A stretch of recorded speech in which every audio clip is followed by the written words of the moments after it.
Does this concept of a love of no reply speak to others in this season of grief? Yeah. We are here today to know that we will always have joy and sorrow, that there will always be new life and grief. And we're honoring that in this season because there's a truth that by denying the grief, by denying the loneliness and the sadness, it can actually make it feel worse, right? And that is sometimes why this season is so hard. We are filled with shining lights and joy and carols, and it can sometimes make our grief and our sorrow feel like there is no place for it amidst the shimmer, amidst the shine and the glitter.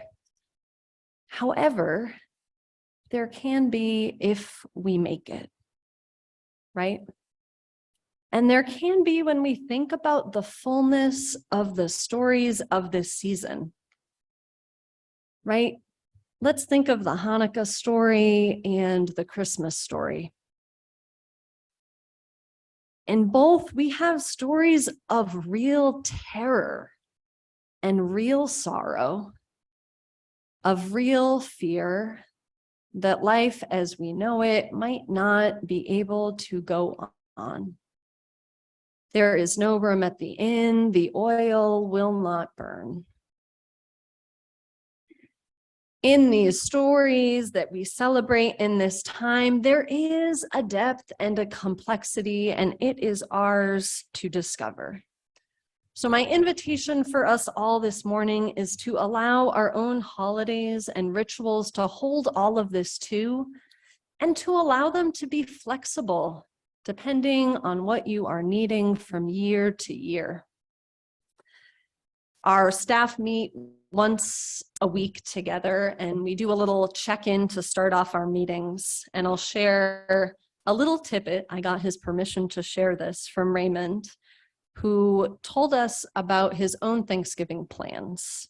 Some of you might know Raymond, our congregational administrator, had 2 large losses this year, losing his father-in-law, he and his wife were very close to, and a very, very beloved dog just a week before Thanksgiving. So Raymond said he was weirdly looking forward to Thanksgiving this year, and it's because they were like, you know what we've done in the past is not going to work for us this year. They normally have a big Thanksgiving and they invite friends and folks from church who they know don't have family around to all join them. And that just was not right for them this year, right? This year they said, we need to make some space for this grief when we gather, and we need to gather just as family, just as our family with our son and our parents who are still living. They acknowledged that they would need to make space for the grief, and they made their circles smaller. Some of you remember a sermon I preached a while ago that said there is a time to make our circles wider and a time to make our circles smaller. And when life is hard, sometimes we just have to make our circles and our worlds a little bit smaller, because that is what we have the capacity for. And I share this because I loved it so much, because there was so much relief when he was like, we're having the Thanksgiving we need. And because of that, I'm actually looking forward to it. Whereas before I was kind of dreading the hubbub. So I use that little narrative just as a reminder to say, you can change what you normally do so that it fits your needs now in this moment. There is always the good and the bad, and we can always make room for both. Now, spoiler alert of the service is that the word awe, A-W-E, can help us with this, right? And awe sometimes too, the A-W-W of like, oh, that's so cute. So what do you all think of when you think of the word awe? You can say it out loud. If you're online, you can share in the chat with one another. What do we think of when we think of the word awe? Stars, amazement, sunrise, babies, amazement. I thought of goosebumps and feeling small.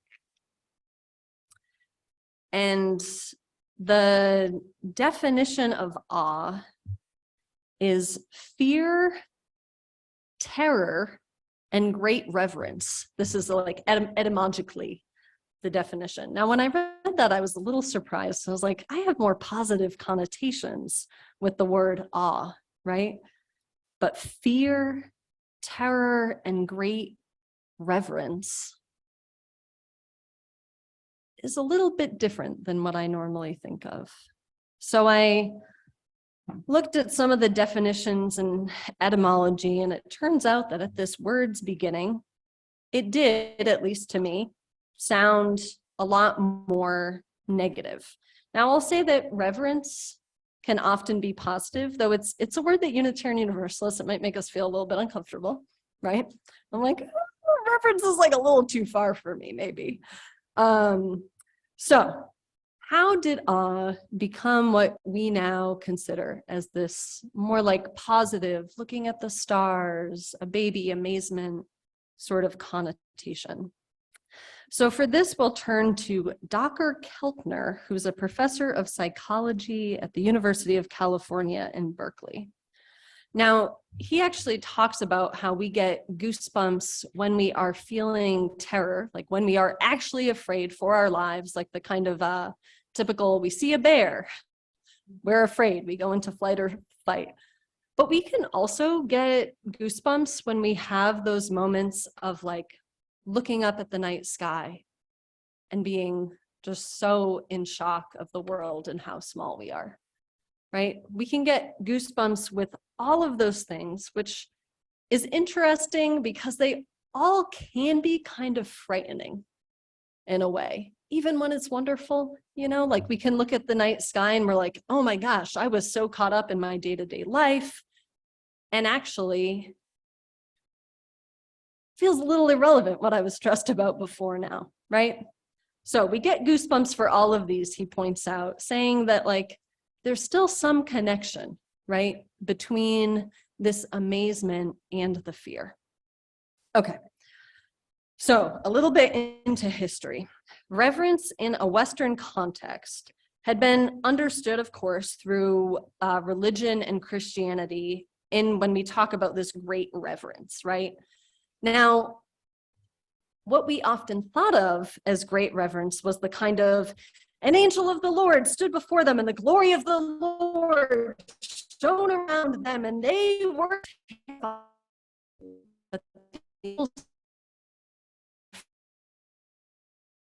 only kind of awe that is in the Bible, to be clear, but it did become the popular understanding of what reverence meant for a while.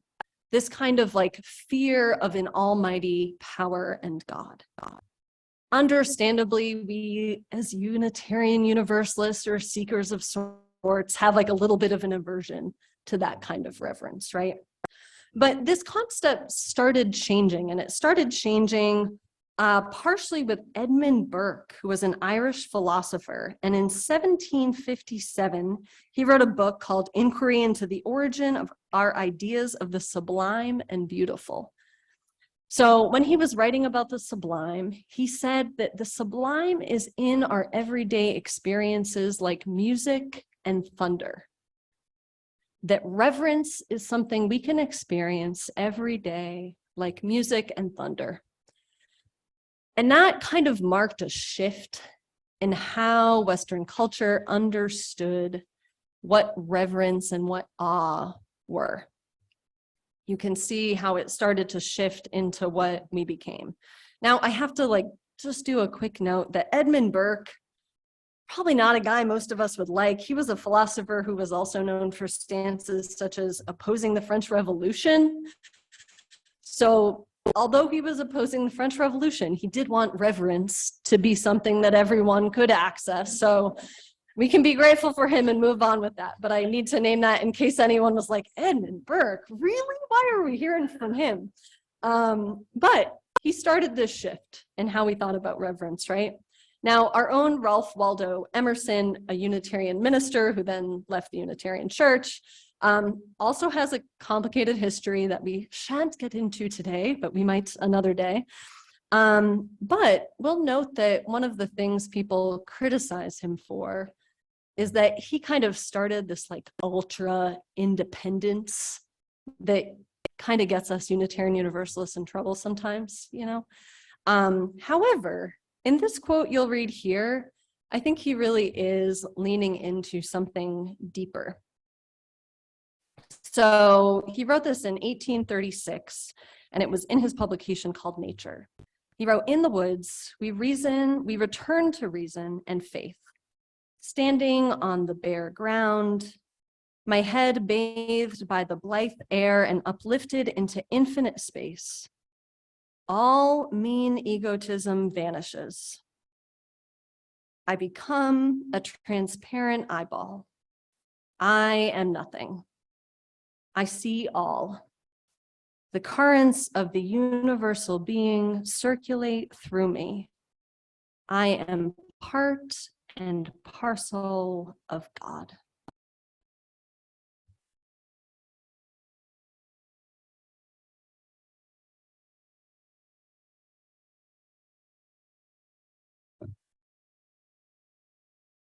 Nature, beautiful experiences can both make us nothing and help us connect with the large truth that we are a part of this interdependent web, that we are a part, if we believe this, of the divine, that we are part of a deeper humanity, right? Nature can do this, have this deeply humbling and unifying experience, and so we know can tragedies, right? So we know can grief.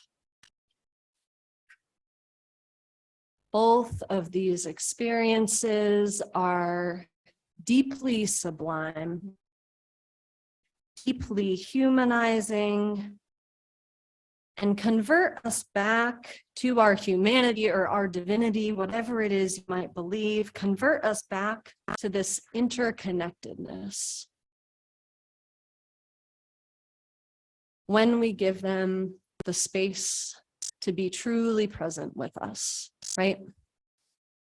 We are never more open to being with one another and to loving one another. We never know so acutely the importance of community as when our hearts are broken and someone comes and sits next to us, right? And we also know this deep connection of beauty and humanity and the divine when we are looking up at the night sky, when we are sitting at the foot of a waterfall. Now, our sociology professor or psychology professor didn't get as much into this like divine kind of there's a word I'm looking for that's not in my head right now. This is going to start happening more, people tell me. That gets us to the root of our essence, right? This kind of spiritual conversion we can have in these moments. But what our professor at Berkeley does say is that all of these sorts of experiences make us better people, right? And we know, as people who are involved in a religious community, that it makes us better people because it converts us back into humanity, right? These experiences of awe, whether of grief or tragedy or of great beauty. Now, to prove this, because you know academic people love to do little tests and stuff, he and his team, they had two different groups. So group one looked right over here at tall, beautiful trees. They just stood and looked for a while, or sat and looked for a while. And group 2, 90-degree shift, looked at a science building. Just sat or stood and looked at a science building, right? I don't know for how long, a minute or 2 or something. And then they both walked away. And now this is the planned part of the experience. Their paths crossed with someone who stumbled and dropped a whole bunch of pens. Okay? Now those who had just spent a minute looking at the tall, beautiful trees were a lot more likely to help the individual who just stumbled and dropped a whole lot of pens than those who just spent a minute looking at the science building. Right? Now, this team concluded that those who had a moment of awe, who had connected to their deeper purpose, humanity, interconnected web of life, they of course felt less entitled and self-important, and also more connected with their fellow species.